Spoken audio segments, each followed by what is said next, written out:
2 ഗോളിന് ഫ്രാൻസിന് വേൾഡ് കപ്പിൽ സെമി ഫൈനലിൽ തറപറ്റിച്ച ശേഷം സ്പെയിൻ ഹെഡ് കോച്ച് ലൂയിസ് ഡെലഫൻഡെ തൻ്റെ പത്രസമ്മേളനത്തിൽ പറഞ്ഞു, ഞങ്ങൾ നേരിട്ടത് ലോകത്തിലെ ഏറ്റവും ശക്തരായ ഒരു ദേശീയ ടീമിനെയാണ്. പക്ഷേ അവർ നേരിട്ടത് ലോകത്തിലെ ഏറ്റവും നമ്പർ 1 ആയിട്ടുള്ള ഒരു ഫുട്ബോൾ ടീമിനെയാണ്.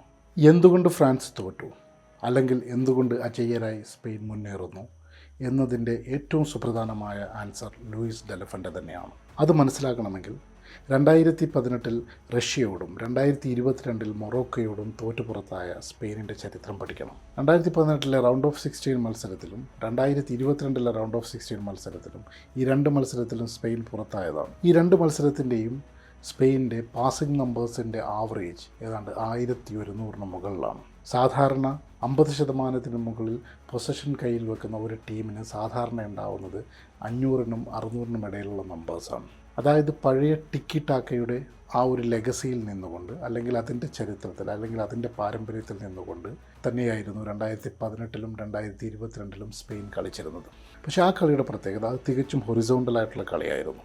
അതൊരിക്കലും വെർട്ടിക്കലായിരുന്നില്ല, അതൊരിക്കലും അഗ്രസീവ് ആയിരുന്നില്ല, അതിനൊരിക്കലും ഒരു കില്ലർ ഇൻസ്റ്റിക്റ്റ് ഉണ്ടായിരുന്നില്ല, അതിനൊരു വിങ് പ്ലേ ഉണ്ടായിരുന്നില്ല. പക്ഷേ ഈ ഒരു പൊസഷൻ ബേസ്ഡ് കളിയിലേക്ക് കൃത്യമായ ഒരു അഗ്രസീവ്നെസ്സും ഒരു കില്ലർ ഇൻസ്റ്റിങ്ക്റ്റും അല്ലെങ്കിൽ ഗോൾ അടിക്കണമെന്നുള്ളൊരു തൃഷ്ണ ഈ കളിക്കാരിലേക്ക് കയറ്റിവിട്ടത് ലൂയിസ് ഡെലഫൻഡെയാണ്. സാധാരണ ഹൊറിസോണ്ടലായി പാസ് ചെയ്യപ്പെട്ടിരുന്ന ചെറിയ ചെറിയ പാസുകളിൽ കൂടെ കടന്നുപോയിക്കൊണ്ടിരുന്ന സ്പെയിൻ ടീമിൻ്റെ കളിയെ പാസിൻ്റെ നീളം കൂട്ടിയും പ്ലേയേഴ്സിനെ അഗ്രസീവാക്കിയും, അത് ഫോർവേഡ്സ് ആണെങ്കിലും മിഡ്ഫീൽഡേഴ്സ് ആണെങ്കിലും ഡിഫൻഡേഴ്സ് ആണെങ്കിലും കൃത്യമായ ഡിസ്റ്റൻസിൽ ഈ പൊസിഷനുകളിലുള്ള പ്ലേയേഴ്സിനെ പ്ലേസ് ചെയ്തിട്ട് എതിർ ടീമിനെ കൺഫ്യൂസ് ചെയ്ത് അവസരം കിട്ടുമ്പോൾ ആഞ്ഞടിക്കുന്ന ഒരു ശൈലിയാണ് ലൂയിസ് ഡെലഫൻഡെയുടേത്.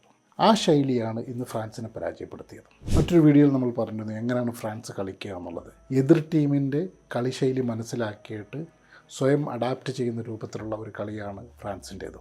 അതിനവർക്ക് ഹെൽപ്പ് ചെയ്യുന്ന ഡിഫൻഡേഴ്സും മിഡ്ഫീൽഡേഴ്സും ഫോർവേഡ്സുമാണ് ഉണ്ടായിരുന്നത്. ലോകത്തിലെ ഏറ്റവും ശക്തരായ ഡിഫൻഡേഴ്സ് അല്ലെങ്കിൽ ഫോർവേഡ്സ് എന്ന് പറയപ്പെടുന്ന ഫ്രാൻസിൻ്റെ ടീമിന് തരിമ്പ് പോലും ബോൾ കൊടുക്കാതെ കളിയെ കൺട്രോൾ ചെയ്യുവാൻ, അഥവാ ഇൻ കേസ് ബോൾ നഷ്ടപ്പെട്ടാൽ അത് എത്രയും വേഗം തിരിച്ചു പിടിക്കാനുള്ള ഒരു തൃഷ്ണയോടെയായിരുന്നു സ്പെയിൻ കളിച്ചത്. അതായിരുന്നു ലൂയിസ് ഡെലഫൻഡെയുടെ സ്ട്രാറ്റജിയും സ്പെയിനിനെ ഫ്രാൻസിനെ പോലുള്ളൊരു ശക്തമായ ടീമിനെതിരെ സെമി ഫൈനൽ വിജയിപ്പിക്കാൻ അവർ സഹായിച്ചതും. രണ്ടാമത് ഫ്രാൻസിൻ്റെ ഡിസപ്പിയറിംഗ് ആക്റ്റാണ്. ഫ്രാൻസ് എന്തുകൊണ്ട് തോറ്റു എന്നതിൻ്റെ രണ്ടാമത്തെ കാരണം ഫ്രാൻസിൻ്റെ ഡിസപ്പിയറിംഗ് ആക്റ്റാണ്. പേപ്പറിലും ഗ്രൗണ്ടിലും ഏറ്റവും ശക്തരായിരുന്ന ഫ്രാൻസിൻ്റെ forwards Kylian Mbappe, Ousmane Dembele, Barcola, Desire Doue, Michael Olise ഇവരൊക്കെ ഇന്നലെ ഡിസപ്പിയർ ചെയ്തു പോയി. സാധാരണ മറ്റ് കളികളിൽ ഇവർക്കൊക്കെ ബോൾ കിട്ടുമ്പോൾ സ്വാഭാവികമായിട്ടും എതിർ ടീമുകൾ ഭയപ്പെടാറുണ്ടായിരുന്നു. ഇന്നലത്തെ കളിയിൽ ഒന്ന് അവർക്ക് ബോൾ കിട്ടുന്നുണ്ടായിരുന്നില്ല, രണ്ടാമത് അവർക്ക് ബോൾ കിട്ടുമ്പോൾ പെട്ടെന്ന് തന്നെ അത് നഷ്ടപ്പെടുകയാണ്.